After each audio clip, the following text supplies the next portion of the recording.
When I was 7 or 8, my family went to the beach and rented a room. We had the kind of rooms where you rent out both and they connect through a door. Like, there are the doors to leave the room and the doors to the other room. In the room connected to ours, there was this army family, military dad, some kids and a wife. My older sister was supposed to be watching me, as we were down at the jacuzzi during the evening. As we were playing and hanging out and just having a good time, I didn't get out much, was naive and all around a little kid. This mom literally sits in the jacuzzi with us. She starts talking to us and is just making herself real comfortable. Eventually, we start talking about books and she's talking about her kids, who we haven't seen. And we're just having a good conversation, really in depth, I felt like. My sister decides she wants to go back to the room, but I don't. I wanted to stay and talk with the mom. So she goes back to the room and now it's just 7-year-old me and some 40-year-old woman. It should have set off some creepy alarms, but it did not. So she starts talking about going and walking on the beach. It's like 10 p.m. And she wants to walk on the beach and find shells. I thought it was a great idea. I'd get to walk on the beach at night. I felt so free and like a big kid. I didn't need my sister or anything. So I run back to the room to tell my grandparents that I'm walking on the beach with Sue. Or whatever her name was. I remember my grandmother reading her book, barely listening to what I said. She just shooed me off. It is important to know I didn't live with my parents, so I start walking down a creepy motel corridor. It really was a dark, dim stairwell at a cheap motel on the beach. So I'm going through the stairwell like something out of a movie. Too bad I'd never seen this one. So I'm walking through this stairwell, the mom's way at the bottom telling me to hurry up and this and that. While walking through the stairs, the army dad comes running, hauling ass to where I'm at. He told me, "Your mom is calling you. It's really important, we have to go." And basically grabbed me by the wrist, softly, not aggressively, and led me back to our room. He knocked on the door and explained what happened. I never thought much of it till about a year ago when it came back to me. This woman was leading me away to the beach alone at night, and this army guy got a terrible feeling in his gut, so he intervened. When he said my mom was looking for me, as I don't live with my mom, it set off some alarms in my head. That's when I realized something was up. So I didn't resist going back to my family. As a kid, I knew since he was saying my mom wanted me, it was important. I just knew something was up because I don't live with my mom. I'm now 20 years old, and I truly believe that mom was trying to lure me away to do God knows what. And this army dude had a bad feeling and saved my life. Thinking back, I get such a bad feeling all throughout my body. I know now I wouldn't have made it back from that beach trip.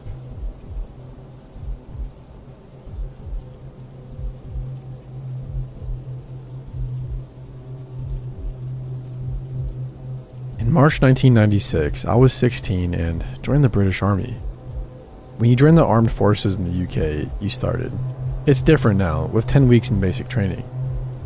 As I was going to be an army chef, I attended Pierbright training camp for what I thought would be the worst part of army training. I couldn't be more wrong. Now back then I was super fit and very happy-go-lucky. I took to the training even though it was incredibly tough. With horrible accommodation, bad food, and running ragged from 4 a.m. until 9 p.m. every single day. But I got through and passed. I still remember my passing out parade and how proud my mom was watching me in my uniform marching around. After you finish the hell of boot camp, you go on to phase 2, which is your trade training, which, depending on what you chose, would decide where you went. For me, as a chef, was St. Omer Barracks in Eldershot. However, until your phase 2 training started, everybody, no matter the trade, went to Deep Cut Barracks, a delightful camp about 1 mile from Pierbright, so only down the road. Initially, I was very excited to be leaving basic training. After all, the food was better, you could have duvets on your bed, and the regiment was nowhere near as strict as Pierbright. When you first arrive, you were all put into a new arrivals building, sharing a room with 10 others until they decide what platoon you go to. I assume based on the length of time you'll be there, so I settled in for my first night. I knew a few of my roommates from my training platoon. My very first night at camp, I got a glimpse into the realities of what deep cut was. I woke up around 1 a.m. and needed the bathroom. Upon getting to the door, before I could open it, 2 guys in gas masks carrying pillowcases barged into the room. They ran straight to the far bed and proceeded to batter the lad sleeping in the bed with what looked from the outline like helmets in the pillowcase. After watching this stunned, I thought I should get help, and it was then I noticed the corporal, who was in charge of us that night, was holding the door open for the 2 guys. He looked hammered and was in hysterics at what was unfolding. The assault lasted for probably 30 seconds before they ran out, followed by the corporal at the door, and I could hear them pissing themselves with laughter as they ran down the stairs. After helping the battered lad to the bathrooms, I watched him clean himself up. Neither of us said anything. After all, he looked about my age, 16. What could we do if one of the people in charge was involved and basically behind this? In the next few days, I came to realize this camp was basically where sergeants, corporals, and officers went if they had failed in their careers or for punishment. What better people to look after 200 to 300 young impressionable soldiers, all between the ages of 16 and their very early 20s. They got drunk and did things to us for their own amusement. I had the hope and knowledge it would be okay. You normally spend 1 or at most 2 weeks here. I would be out of here soon. On day 3, I got called into the sergeant's office.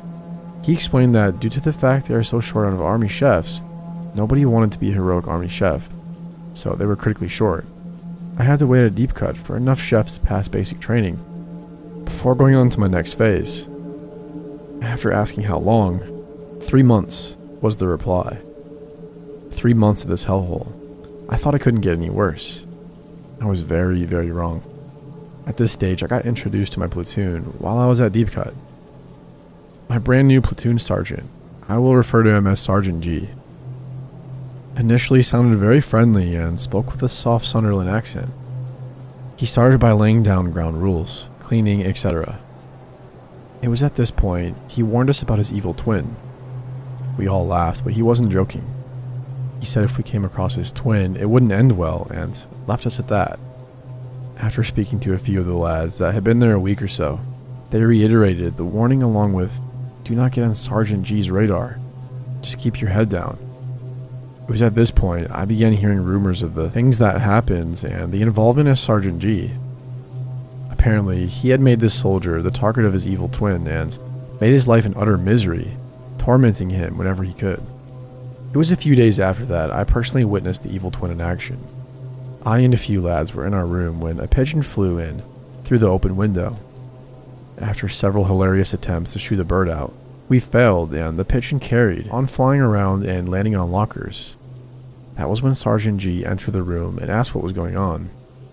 After explaining about the pigeon, "I will show you how to catch him," he says, then proceeded to jump from the beds into the air in an attempt to catch the bird.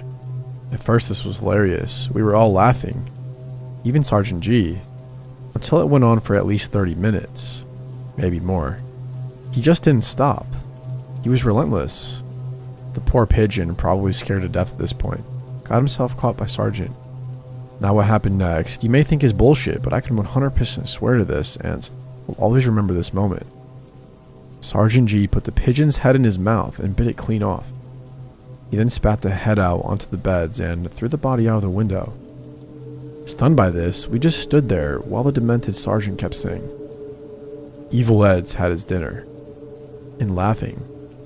While this is probably the most psychotic event I have ever witnessed, the sheer cruelty of Sergeant G was legendary. One day in the height of summer, he made us push a huge temporary road around a field barehanded. If you have never seen one of those, it's basically a gigantic roll of rubber and steel. Being jet black and being in the sun all day, this thing was incredibly hot. So hot, in fact, that all of our palms and fingers turned into one huge blister on each hand.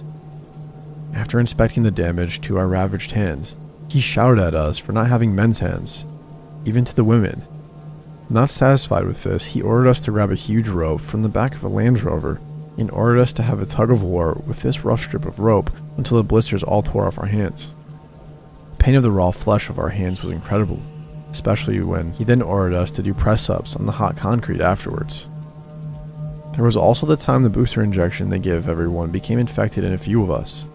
Sergeant G's evil twin made it his mission to find out who had an infected booster site and would punish them in the site as hard as he could, To this day, I still carry the scar after he exploded my infected injection and then, of course, made me do press-ups after, while blood and pus poured down my arm. He would do things like hide under beds like a real-life boogeyman, waiting to see if anyone would dare talk about him, or he would hide in unlocked or empty lockers and do the same. That man was a lunatic for sure. While at Deep Cut, time went slowly. It was boring. All we had to do was whatever the delightful training staff could dream up for us. One day, the lieutenant in charge announced we were going on exercise for 2 nights and 3 days in the woods, around Sandhurst. On the morning of the exercise, Sergeant G gathered everyone on parade to get everyone organized and announced that during the exercise, some of his SAS mates might make an appearance and interrogate people. I didn't think much of this, as he was always giving us veiled threats. The exercise didn't actually start off that badly. The weather during the first day was gorgeous and very sunny. And for some reason, they didn't take this as an opportunity to make us do some running in the sun. That night, we settled into guard duty. To explain, you and your basha mate. A basha is a hole dug in the ground you sleep in. We'll take a stag duty, which lasts for about an hour. The guard duty itself involves you lying down in a camouflage hole dug, especially for the guard duty, and then one of you will go into the next basha and tell them it's their turn, and so on. At the end of our turn, I went to the next basha and whispered it's their turn to stag on. A low voice with what sounded like a Scottish accent came from the shelter aggressively telling me to go away. I didn't recognize the voice and thought to myself, maybe the SAS thing is true. Maybe I can be a hero and capture Sergeant G's mates. Imagining what Sergeant G's face would be in the morning when I reported that I single-handedly repelled the SAS attack. I cocked my SA-880 with a blank round and demanded whoever it was show themselves. Silence. Angrily, I pulled back the poncho covering the basha to be greeted with what I could just see in the dark as Sergeant G's naked body. He was in the basha shagging one of the female recruits and must have put on a weird fake voice to throw me off. I stood stunned as a furious naked Sergeant G leapt to his feet, telling me not to say a word and to get back on guard duty. I couldn't quite see how angry he was because it was dark, but I could hear the fury in his voice. I now was on his radar. He was married. I now was a witness to him messing with some woman while on exercise, and I knew he would have to do something about this. The next morning, things seemed to go okay. Sergeant didn't even acknowledge me, which suited me down to the ground, and the exercise carried on until the night. The weather this night wasn't like the night before. It was torrential, and I was assigned the 3rd stag duty, which was around 1, I seem to recall. Now weirdly, I was told I had to stay on with the girl who Sergeant G was shagging, which was odd, as it meant my basha mate didn't have to do guard duty. Not sure why, but I wasn't suspicious about this sudden change. We carried on with the guard duty, chatting in low voices, bored out of our minds as the rain hammered the waterproof material above. All of a sudden, I felt a tremendous weight crash through our canopy right onto my back. Someone from behind grabbed the front of my helmet, and I could feel what seemed to be a knife against my throat. Pulling my helmet tighter backwards, it felt like someone headbutting or hitting the back of my helmet with something. He demanded I drop my rifle in the same Scottish accent I heard the night before. Pulling me to my feet, he ushered me forward into the dark forest. Glancing down, I caught a glimpse of the girl I was on guard duty with and could see how terrified she was when we locked eyes for a moment. Then she carried on lying down with her hands behind her helmet. I remember stumbling through the woods for probably 10 minutes in the pitch black when the voice ordered me to lie face down on the ground. Dropping down into what was a huge muddy puddle, I tried to keep my head up, face away from inches of foul muddy water. The voice then demanded my name, rank, and number, which I gave him. He replied he didn't believe me, and he would shove my head into the puddle with what I assumed was his foot. Daring to look up slightly, I could see 2 pairs of boots, so I knew it must be Sergeant G and probably one of the corporals. The other one didn't speak at all. They then started asking about how many people were in our platoon and who was in charge, etc., to which I obviously gave them all they wanted to know. Being 16 and terrified of being alone in the woods with what I knew was Sergeant G, I didn't want to make him angry. This, of course, had the opposite effect. He gave me what felt like a punt right to the testicles as hard as he could. The pain from this was excruciating. I felt like I wanted to throw up. Every instinct was to curl up into the fetal position, but they wouldn't allow me to. This carried on for a further 20 to 25 minutes, with them asking things like how great Sergeant G was, or which corporals in the platoon were the biggest slags in the platoon. No matter what answer, met with violence, like kicks to the ribs, my fingers being trod on, and at one point, what felt like a thin stick whipping the back of my thighs. Thankfully, they got bored or realized I couldn't carry on doing this without doing some serious damage. I was ordered to my feet and led back to the area our platoon was camped out, and told to go ahead alone when fairly close. After retrieving my rifle from the girl who was still on stag duty alone, she asked what happened. I always remember this, as I didn't want to seem like a coward. I told her nothing had happened. They just asked me questions. However, I was crying inside. All I wanted to do was go home to my mom. Pathetic as that sounds, but I felt violated. The next morning was the end of the exercise. Sergeant G gathered everyone, and after some debriefing, mainly about how bad we had done, he then announced that his mates from the SAS reported that they had interrogated a few people while staring at me the whole time. The whole march back, all I could think of was how he was going to get me. Now, everyone knew what he was like, and without a doubt, I would be targeted by him. Now the misery was unbearable. I wanted the march to last longer because at least everyone was present. He couldn't single me out. We got back to camp and everyone said about cleaning gear when I was told the officer wanted to see me. My heart leapt, thinking maybe the girl had reported what had happened. Would this be my savior? And in a way it was. The officer informed me that there were enough people to form a training troop at St. Omer, passing out from Herebright, so I would be leaving at the end of this week. Thankfully, I managed to avoid Sergeant G for the whole week. I volunteered to set up the field for RLC Day and was under the supervision of a different sergeant. So that's it, my epic tale of Deep Cut Barracks. As mentioned at the start, I tried to let the tribunal know of what occurred. They didn't want to know. This man affected me in such a way that I still have recurring nightmares that I've rejoined the army and he's going to get his revenge. And as for Sergeant G, don't worry about him, boys and girls. He got his just desert for all the years of torment he doled out to vulnerable young soldiers. The army recognized this and promoted him. He is now the officer in charge of recruit welfare in the British Army. I wish this was a lie, but unfortunately it's not.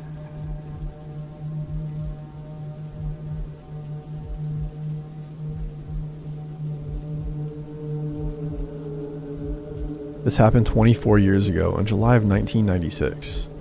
I had finished my term of service for the Army. I was stationed at Fort Hood, Texas, and decided at midnight I would out-process and travel back to Wisconsin. All day I was so anxious to go that I had trouble sleeping. Finally, at 11:45 p.m., I got out of bed and went to sign out with the desk sergeant. Of course, knowing people wanted to sign out at midnight, he decided to do his rounds. You can't leave until you get your final sign-off with the sergeant and turn in your room key. So I waited and waited. And finally, at 2:45 a.m., he returned. I turned in the key, got the sign-off, and at 3:30 a.m., I was on my way. At first, I was so full of adrenaline that I felt I could drive for days.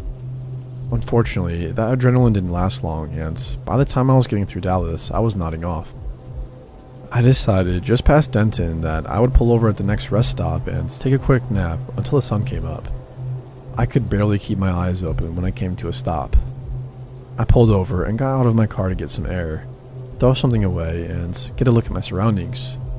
There were only about 3 other cars and 2 semi-trucks there. It was a picnic stop, not a rest stop, so no restrooms. I threw my trash away and glanced at a poster of a few missing persons, but I really didn't pay any attention to it. I went back to my car, which was a basic Geo Metro. No radio, no power windows, no power locks. I cracked the windows and turned on the boombox I had for some tunes and laid down to get some sleep. I was only asleep maybe 5 or 10 minutes when I felt my car shake just slightly. I cracked an eye open and looked and didn't see anything, so I blew it off and went back to sleep. I then heard what sounded like my door handle being pulled and scratching on the door key. I sat up quickly, but I didn't see anyone there. I looked at all the windows and didn't see anyone. So again, I shrugged it off as me being tired and laid back down and turned up the radio. Being a Texas night in July, it was hot, but I was so tired I just laid back down. few more minutes later, I heard the door handle again, and the car really shook. I sat up quickly and saw a man standing at the passenger side looking in. Even though it was hot and humid, he was wearing a red sweatshirt with the hood up, and I couldn't see his face. Being young and dumb, and just out of the military. I yelled at him, "What the hell do you want?" He just stared at me, so like an idiot, I got out of the car. Mind you, I'm only 5'6", but I was pissed. He just walked off towards the picnic tables like nothing had happened. All the while I'm yelling at him that if he came back, I would take him out. I decided I would just drive on from there. I got back in and went on my way. Even though I was upset, only about 10 miles down the road, I was super tired again. Luckily, about another 10 miles down I-35, there was another picnic stop. Not sure why North Texas doesn't have rest areas, but they don't. I pulled into the second picnic stop and backed into a spot just in case I needed to leave quickly. Not sure why, but there was only one other car there and no semi-trucks. I again locked the doors, cracked the windows, and turned on my boombox. I fell asleep right away, and about 30 minutes later, I heard a loud thud on my driver's side window. I jumped up and looked around, and nobody was there. I got out of the car, which was pretty stupid, but I had my macho military attitude going. But no one was around. I assumed it was my nerves from the other stop. I got back in my car, locked the doors again, and closed my eyes. This time, I was too amped to fall asleep, so I lay there with my eyes closed. I felt that someone was looking at me, and I opened my eyes and saw the guy standing there again with the red sweatshirt. I couldn't see his eyes, but I could see he was smiling at me. I popped up quick and tried to quickly open the door and bump him. Being a cheap Geo, since the doors were locked, it didn't open. He walked backwards, still staring at me. By the time I got out, he was about 30 feet away facing me. It was fairly dark, but as I looked him over, he looked really skinny, but was about 6'2" or maybe 6'3". I still felt like I could take him with my military experience, lol. He was wearing the red hooded sweatshirt, blue jeans, and green tennis shoes. For some reason, I thought the shoes looked odd. I could see something shine every now and then as he stood there staring at me. I believe it was a machete. I quickly reached into my back seat and grabbed my baseball bat and started yelling at him to come get some. Not sure why I said that. He started walking towards me and I took a few steps towards him, not really thinking. As I got about 5 feet from my car, he was now about 15 feet from me. A yellow van pulled up real quick and parked just off to the side of my car. I finally realized what was happening, and I saw two guys also wearing hooded sweatshirts in the van. Before they could get out, I ran back to my car. I had left the keys in the ignition. Since I backed in, I was able to cut it hard right and peel my car out of there. I was so lucky being in a manual car. I didn't stall the car because the other two guys were out of the van and the first guy was just about at my car. I jumped back on the interstate and didn't stop until I was about 20 miles into Oklahoma. I stopped for gas and to use the restroom. In the restroom, I noticed that the same flyer I barely glanced at the first picnic stop. It was basically a flyer with several missing persons on it and a warning to people not to stop for long periods of time at the rest areas. It described a possible suspect as being possibly 6 feet tall, wearing blue jeans, green shoes, and a red hooded sweatshirt. I completely went white. Needless to say, since it was daylight, I drove the rest of the way to Wisconsin wide awake. Not sure why, but I never reported it to the number on the flyer or told anyone about it. But I now live in North Texas and pass those two picnic stops every day on my way to work, and I think about it quite often. I wonder if they got anyone else or if they caught them. I tried looking it up, but I didn't find any stories about it on the internet.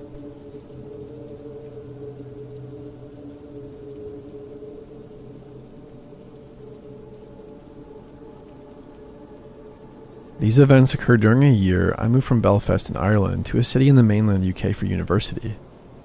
In order to pay the bills, I needed a job, and it just so happened that a guy I had worked with back home was in charge of opening a UK branch of a bar chain that started in Ireland in the same city at the exact same time. He sorted me out with a job right away, and I became the de facto supervisor manager when he wasn't around, solely because I was the first employee hired. Gradually, he hired a handful of Irish students, and the bar, despite the fact that it had no remotely Irish features, became known as an Irish bar. Can't really blame them, as it had an Irish owner, an Irish supervisor manager, and over half the employees were Irish. I and two other guys, both English, I'll call them Kevin and Jake, became close and worked the most shifts, getting to know the regulars. There were a few creepy drunken guys or people trying to sneak drugs in the toilets, but nothing worse than what goes on in every bar or club. That was until a certain regular who would usually frequent the place at quiet hours and sit in the many nooks, avoiding chit-chat, started to make conversation with the workers. Immediately, I understood why he avoided talking to anyone, as he obviously had suffered severe trauma to his cheek or neck area. He was a slim, unhealthy-looking man in his early 60s with a sunken dent on the right side of his face and a massive scar running from the corner of his mouth to his temple. His voice was also extremely croaky and deep, and I would have to lean over the counter, putting my ear within centimeters of his mouth, to even sort of hear him. I would end up just smiling and nodding like an idiot, so as to avoid being rude. The only things I definitely always made out were Belfast, Armagh, another city in Ireland, and Yellow Dog. I felt sorry for him because I assumed he had suffered throat cancer or something similar and always humored him even though he was nearly impossible to hear. I would normally walk the short distance home from work even though it was through the city center during the middle of the night. It was nearly always busy as it was a big student town. I only had one weird experience because of this when I was stopped by a tall, nervous-looking guy down the one alleyway I had to walk. He asked me for a cigarette, and when I told him I didn't smoke, he noticed my accent and started walking with me, talking about being from Ireland. I was pretty uncomfortable at this point, as it was like 200 yards until I reached the busy high street where he surely wouldn't try anything, but he kept saying, "My dad's Irish. Give me your number and I'll sort you out." Whatever the hell that meant. He kept telling me to get my phone out so I could take his number. It was obvious to me that he just wanted to see if it was worth stealing so he could mug me. After much insistence that I was okay, he eased off as we neared the high street and said, "I like you, mate. If you ever get in any bother, tell them you're Jameson's name changed cousin." I just mumbled thanks and figured I was lucky to get out of being mugged. When I mentioned this to Jake, he laughed and told me that I definitely was lucky as the Jamesons were the main gang in the city. He told me that they were traditionally Irish travelers, but mostly now English and liked to look after their own. Cool, I was an honorary gang member, I thought, and forgot about it. Months later, we were talking about some of the characters that show up at the bar, and a member of the door staff who was joking around said to me, "I'm surprised you're so friendly with a para." He explained that the scarred regular was a member of the British Army Parachute, Para Regiment, and had served in Ireland. I should now explain why I've mentioned Ireland so much this far. For people that don't know, there has been plenty of death and heartache in Ireland going back hundreds of years. In 1916, it was split into the bottom 26 counties, known as the Republic of Ireland, independent, and the top 6 counties became Northern Ireland, controlled by the British government. Belfast, where I'm from, is the capital of Northern Ireland and experienced its worst time from the 1960s to the 1990s, known as the Troubles. Nationalists, Republicans, who wanted a full 32-county United Ireland, were at war with Unionists, loyalists, who wanted to remain under British rule. It resulted in plenty of death and wrongdoing on both sides. During this time, the British government sent in their army, which only served to escalate tensions, and many atrocities were committed by the British Army against the nationalist Republican side. As a result, there is a massive dislike and mistrust of the British Army in this part of the island. Also, people who work in an Irish bar would generally consider themselves nationalists. Not always, but it was true for all the members of staff I worked with. Anyway, sorry if that was long. I brushed off that bit of info, thinking he was a harmless old codger and that I wouldn't let old prejudice get the better of me. The old guy started coming in more and more, always doing the same thing. Sit at the bar, order 2 bottles, drink one and give the other to whoever served him, and then leave after some 90% audible chat. I then began to notice he would only ever get a second beer for the English employees. I was being stupid, I told myself. The Troubles were a long time ago, and the majority of people have moved on. But then another Irish employee mentioned it to me. Whatever. Let him hold his prejudice. It was 2013. I wasn't about to let some old sectarian loser get me annoyed. He still talked to me, and I still smiled politely and nodded. It wasn't until I started thinking back on it that he was always sneering as he talked to me when he mentioned Ireland. He then began to only talk to Kevin or Jake, both of whom were in the pretty boy mold. Short, slim, good-looking guys in their early 20s who were chatty and good fun. He would start to stay longer and only talk with them. Often, he would be clearly looking at me and saying stuff, smirking that I couldn't make him out. When I would ask them what he said, they would just shrug and say, "How the heck am I meant to know?" and laugh.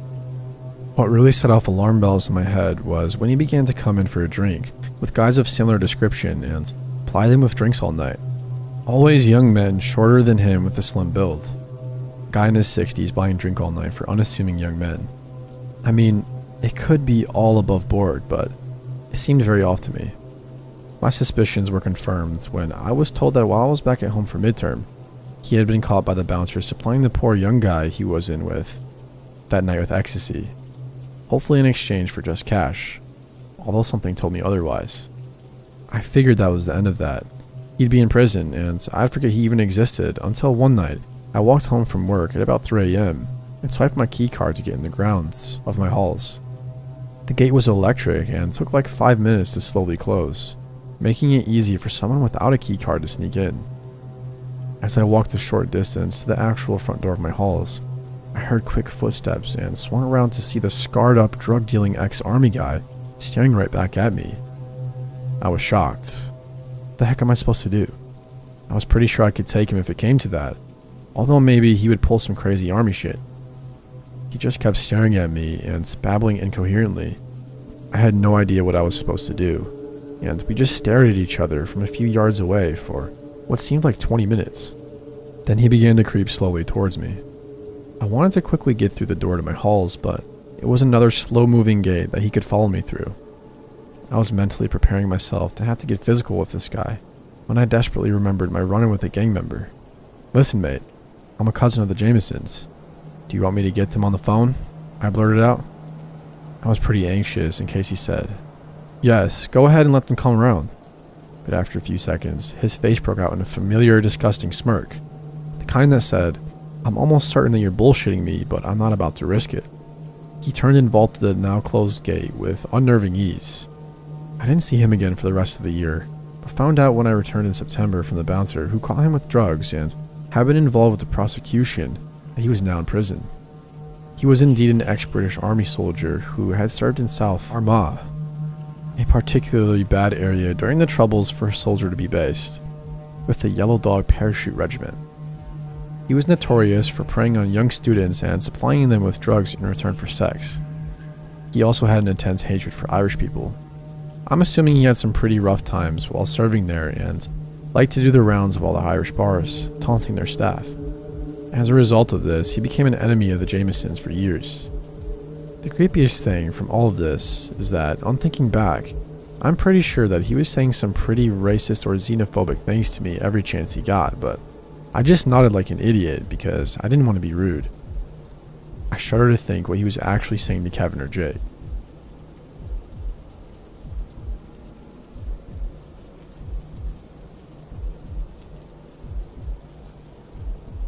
So this happened in early July and it still creeps me out a bit today. I'm a soldier and live in the barracks on base since I'm not married and can't really afford my own place.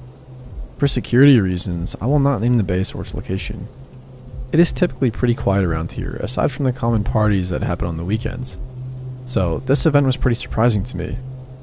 Additionally, I work the night shift 4 days a week from 2 to midnight, so it is even quieter on most days when I return to my room. This night, however, was on 4th of July weekend.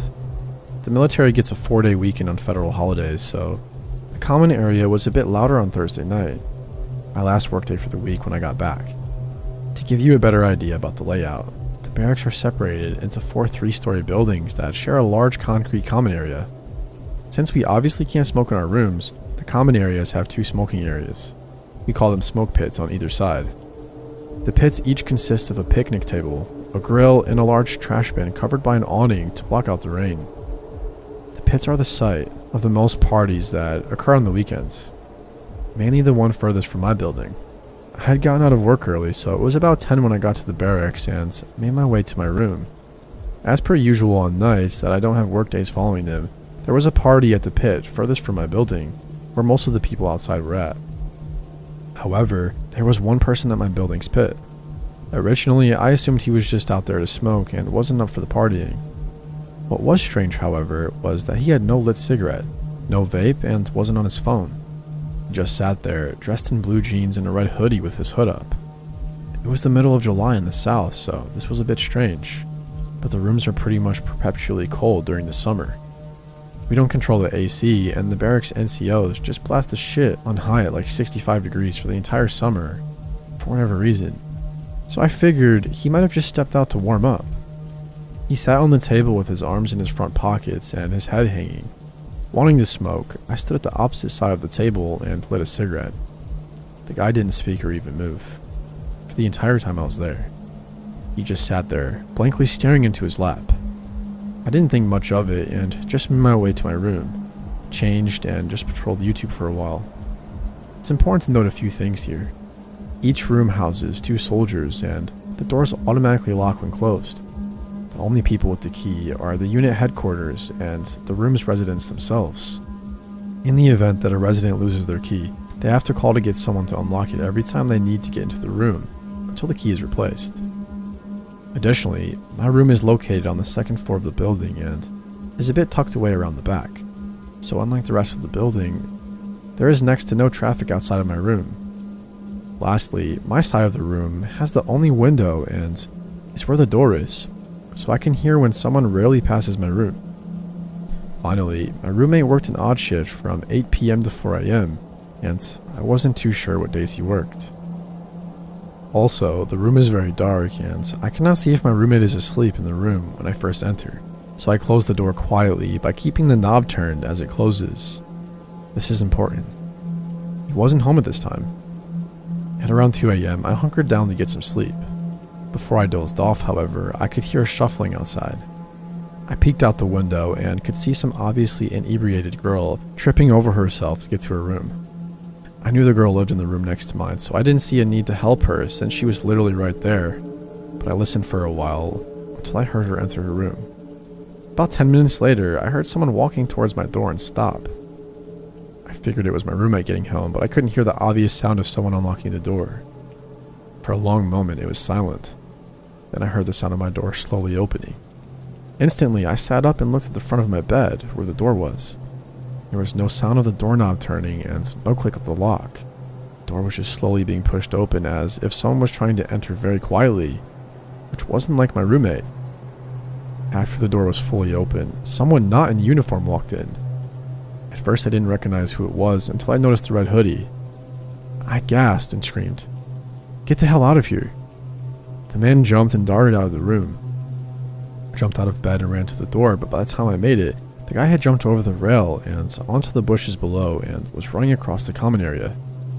Immediately, I called the MPs and they arrived within minutes.